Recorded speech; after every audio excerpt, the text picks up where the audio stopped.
గోవును పూజిస్తాం, దండలేస్తాం, అట్టిపళ్ళు పెడతాం, దానికి అరగవు. గడ్డి తినే గోవుకి అట్టిపళ్ళు పెడతాం, ప్రసాదాలు పెడతాం. గోవు శరీరంలో ముక్కోటి దేవతలు ఉంటారు, చెవులో శివుడు ఉన్నాడు, వీపులో విష్ణువు ఉన్నాడు. దాని కడుపు నిండలేదు, దాని బిడ్డకు పాలించుకునే అధికారం దానికి లేదు. దానికి అర్థం అట్లా ఈ దేవతలు వైభవాలు ఏమిటో. గోవు చుట్టూ తిరగడమా? మనం చుట్టూ ఎందుకు తిరుగుతున్నామో దానికి తెలియదు, భయపడి చచ్చిపోతుంది. గోవు చుట్టూ ప్రదక్షిణాలు చేయడం అంతా అజ్ఞానం, ఇంకోటి లేదు, చర్చకు సిద్ధం. పిచ్చంతా ప్రచారం చేస్తున్నారు పని కట్టుకుని. అదో జీవి, అదో జంతువు, దాని చుట్టూ ప్రదక్షిణం చేయడం ఏంటండి? మనిషి ఆత్మ చుట్టూ తప్ప అన్నిటి చుట్టూ తిప్పుతున్నారండి. చెట్ల చుట్టూ, పుట్ల చుట్టూ, ఆవుల చుట్టూ, చీమల చుట్టూ, పాముల చుట్టూ.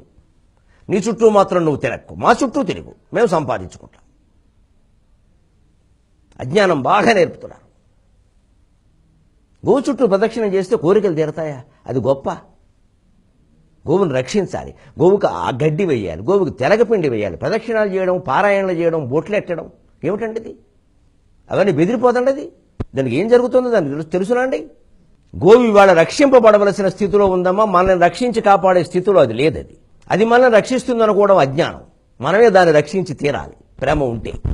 ఉపన్యాసాలు చెప్పడం చాలా తేలిక, గోవే దేవతని. తనను తాను కాపాడుకునే స్థితిలో లేని దేవత ఏమిటండి? దాన్ని కాపాడాలి మనం.